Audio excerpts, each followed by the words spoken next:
Buenos días, querida familia. Nos reunimos nuevamente alrededor de la palabra del Señor en este miércoles de la 14ª semana del tiempo ordinario. Nos reunimos en el nombre del Padre, y del Hijo, y del Espíritu Santo. Ven, Espíritu Santo, llena los corazones de tus fieles, enciende en ellos el fuego de tu amor, y renovarás la faz de la tierra. Espíritu Santo, ilumínanos y santifícanos. María, Madre de la Iglesia, ruega por nosotros. Lectura del libro del Génesis, capítulo 41, versículos 55 al 57, capítulo 42, versículos 5 al 7 y 17 al 24a. En aquellos días llegó el hambre a todo Egipto, y el pueblo reclamaba pan al faraón. El faraón decía a los egipcios: dirigíos a José y haced lo que os diga. Cuando el hambre cubrió toda la tierra, José abrió los graneros y repartió raciones a los egipcios, mientras arreciaba el hambre en Egipto. Y de todos los países venían a Egipto a comprarle a José, porque el hambre arreciaba en toda la tierra. Los hijos de Israel fueron, entre otros, a comprar grano, pues había hambre en Canaán. José mandaba en el país y distribuía las raciones a todo el mundo. Vinieron pues los hermanos de José y se postraron ante él, rostro en tierra. Al ver a sus hermanos, José los reconoció, pero él no se dio a conocer, sino que les habló duramente. ¿De dónde venís?, contestaron. De tierra de Canaán, a comprar provisiones. Y los hizo detener durante 3 días. Al tercer día les dijo: yo temo a Dios, por eso haréis lo siguiente y salvaréis la vida. Si sois gente honrada, uno de vosotros quedará aquí encarcelado, y los demás irán a llevar víveres a nuestras familias hambrientas. Después me traeréis a vuestro hermano menor, así probaréis que habéis dicho la verdad y no moriréis. Ellos aceptaron y se decían: estamos pagando el delito contra nuestro hermano, cuando le veíamos suplicarnos angustiado y no le hicimos caso. Por eso nos sucede esta desgracia. Intervino Rubén: no os lo decía yo, no pequéis contra el muchacho, y no me hicisteis caso. Ahora nos piden cuentas de su sangre. Ellos no sabían que José les entendía, pues había usado intérprete. Él se retiró y lloró, después volvió a ellos. Palabra de Dios. Salmo 32.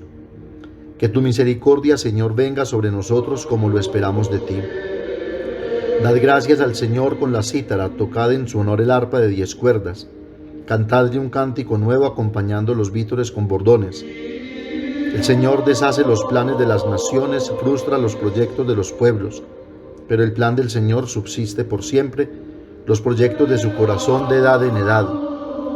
Los ojos del Señor están puestos en sus fieles, en los que esperan en su misericordia, para librar sus vidas de la muerte y reanimarlos en tiempo de hambre.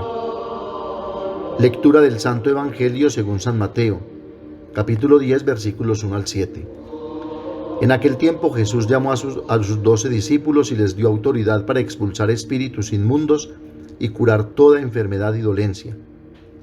Estos son los nombres de los 12 apóstoles. El primero, Simón, el llamado Pedro, y su hermano Andrés. Santiago, el de Zebedeo, y su hermano Juan. Felipe y Bartolomé. Tomás y Mateo, el publicano. Santiago, el Alfeo, y Tadeo. Simón, el fanático, y Judas Iscariote, el que lo entregó. A estos 12 los envió Jesús con estas instrucciones: no vayáis a tierra de paganos, no entréis en las ciudades de Samaria, sino id a las ovejas descarriadas de Israel. Id y proclamad que el reino de los cielos está cerca. Palabra del Señor. Hoy quisiera resaltar 2 ideas que nos sirven para nuestra reflexión y profundización del mensaje salvador y sanador que el Señor nos quiere regalar siempre para sentirnos plenamente libres, y es precisamente el proyecto de Dios sobre nosotros. Partiendo del Salmo podemos comprender el primer mensaje para nosotros hoy en la historia que comenzaremos a leer en la primera lectura, de cómo Dios de un mal saca siempre un bien, porque no quiere la muerte del pecador, sino que se convierta y viva. Dice el Salmo 32 o 33 que hemos leído: el Señor deshace los planes de las naciones, frustra los proyectos de los pueblos, pero el plan del Señor subsiste por siempre, los proyectos de su corazón de edad en edad. Como vemos, el salmista nos invita a alabar a Dios porque hemos recibido tantos signos de su potencia y predilección, pues el Señor ha trazado en su corazón un designio de amor que inexorablemente se cumple en el mundo. Los hermanos de José, que por celos, rabia y envidia lo habían vendido engañando a su padre, que amaba a José, dejando un profundo dolor y casi incurable en el corazón del padre, no se habían dado cuenta que sus acciones viles y repudiables en el designio de Dios se habían convertido en todo un plan de salvación, reconciliación y liberación.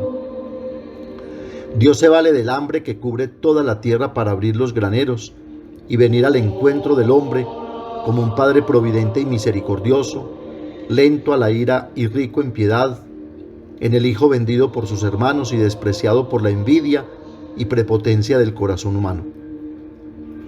Dios hace sentir hambre al hombre porque Él quiere venir a quedarse como alimento que da la verdadera vida y que sacia la verdadera hambre del amor y del perdón. Continúa el Salmo. Los ojos del Señor están puestos en sus fieles, en los que esperan en su misericordia, para librar sus vidas de la muerte y reanimarlos en tiempo de hambre. Así el salmista trae a la luz la amorosa providencia de Dios, con la que Él responde a todas las esperanzas de sus hijos, a quienes ama con locura y con entrañas de misericordia. Sus ojos lo siguen y su gracia lo acompaña. La actitud de José con sus hermanos nos sorprende y nos interpela, pero él finge tratarlos con dureza, como si fuese un extraño para ellos. Pero como veremos, su intención no es la de castigarlos y vengarse de ellos, sino más bien ponerlos a prueba, porque quiere ver si son capaces de ser honestos y si el mal que los impulsó un día a actuar contra él todavía está radicado en sus corazones. Las pruebas a las que nos somete Dios no son simplemente tentaciones, sino más bien amonestaciones y exhortaciones para que nosotros podamos darnos cuenta que hemos obrado mal, que somos víctimas de nuestro egoísmo, prepotencia, envidias y de nuestras elecciones que sin Dios serán siempre equivocadas y nos llevarán inexorablemente a la muerte. Ellos aceptaron y se decían: estamos pagando el delito contra nuestro hermano, cuando le veíamos suplicarnos angustiado y no le hicimos caso. Por eso nos sucede esta desgracia. Lo importante aquí no es el pecado, porque esa será siempre nuestra condición y nuestra tendencia, y no lo podemos justificar. Lo importante es reconocer cuánto nos equivocamos y aceptar nuestros errores para asumir con amor y libertad las consecuencias y hacer un camino de retorno que nos lleve al Padre para confesar nuestros delitos y buscar así su perdón y misericordia. En el Evangelio vemos precisamente cómo Dios sigue buscando al hombre, viniendo a nuestro encuentro, dándonos siempre una nueva oportunidad para que su reino se instaure en nuestros corazones y podamos comprender que hay una palabra de vida que solo tiene proyectos de salvación y no de castigo y de condenación. Y Jesús vino precisamente como palabra de Dios encarnada para convencernos de ese amor incondicional de Dios. Llamando entonces a los 12 con sus nombres propios, no como anónimos, porque para Dios todos somos destinados a la salvación, y en esos 12 como nuevo pueblo de Dios, hemos sido llamados cada uno de nosotros a experimentar la curación y la liberación como signos concretos de su gracia y de su bondad. Resalta el Evangelio de hoy que el Señor, llamando a los 12 discípulos a sí mismo, Jesús les dio el poder de expulsar los espíritus inmundos y de curar toda clase de dolencia. Y ese poder no es para subyugar y aplastar, sino que es el poder del amor. No envía a sus apóstoles solo a predicar, sino sobre todo y primero a hacer efectivo el amor de Dios a través de esos signos con los que el reino de los cielos acontece como propuesta nueva y eterna. De tal manera que a través de la gracia el hombre pueda convencerse que hay una palabra que da vida y transforma. Solo después de curar y liberar, dice el Evangelio, por el camino predicad que el reino de los cielos está cerca, y no es que esté llegando o tengamos que esperarlo, es que ya está aconteciendo porque Dios está con nosotros, en medio de nosotros. Jesús nos ha dado ejemplo primero. No solo predicó y enseñó, sino que sobre todo sanó y liberó, y lo sigue haciendo a través del poder conferido a la Iglesia, en quien ha confiado, contando con todas nuestras imperfecciones y debilidades.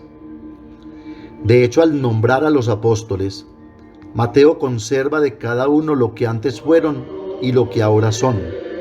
Dice de Pedro, Andrés, Santiago y Juan que eran pescadores.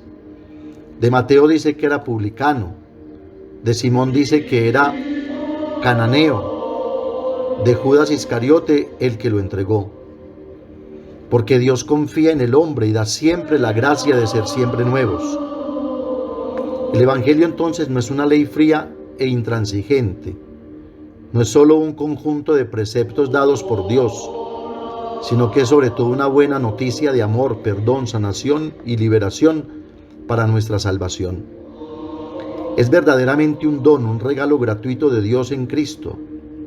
Y la predicación debe demostrar que efectivamente y realmente es un don de Dios y no principalmente un requisito. Por eso Jesús da a los apóstoles el poder de curar y liberar de espíritus inmundos como signo de la presencia de Dios que salva ya y ahora entre nosotros. También nosotros los cristianos debemos no solo predicar enseñando qué se hace y qué no se hace, sino sobre todo predicar con el testimonio de vida y sobre todo con el testimonio de la bondad de Dios para con el hombre, pues será el lenguaje del amor y del perdón el que salvará al hombre y lo convencerá de la necesidad de la conversión. No será el lenguaje del castigo y de la condenación, que al contrario infundirá miedo y tendrá un efecto contrario, produciendo rabia, odio, desconfianza y desdén. No fue este el lenguaje ni el mensaje de Jesús, y tampoco fue el envío. Él mandó y dio el poder de curar y liberar primero, proclamando que el reino de los cielos está cerca. Y esa cercanía no hace referencia al espacio que hay entre un lugar y otro, sino al acontecer de Dios ya reinando en los corazones que se dejan conquistar y atrapar por su palabra. Por eso Él se acerca a los enfermos, porque Él no desprecia el cuerpo enfermo, y se acerca no con un precepto y un mandato, si haces esto serás curado, sino que se acerca con la bondad y la misericordia infinita de Dios, que cura, libera y consuela gratuitamente. Esta es la enseñanza hoy para nosotros. También debemos acercarnos a todos mostrando y enseñando que Dios es bueno, que se entrega, que nos trae paz y alegría, que nos ama incondicionalmente. Pidamos a la Santísima Virgen María y a San José nos ayuden a ser el rostro y la palabra misericordiosa de Dios, que está más preocupado buscando cómo salvarnos que buscando cómo condenarnos y castigarnos. Amén. Padre nuestro que estás en el cielo, santificado sea tu nombre. Venga a nosotros tu reino, hágase tu voluntad en la tierra como en el cielo. Danos hoy nuestro pan de cada día, perdona nuestras ofensas, como también nosotros perdonamos a los que nos ofenden.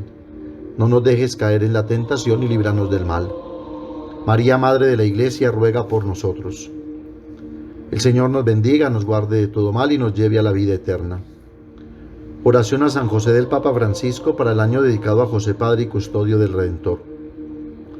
Salve, custodio del Redentor y esposo de la Virgen María. A ti Dios confió a su Hijo. En ti María depositó su confianza. Contigo Cristo se forjó como hombre. Oh bienaventurado José, muéstrate Padre también a nosotros y guíanos en el camino de la vida. Concédenos gracia, misericordia y valentía, y defiéndenos de todo mal. Amén.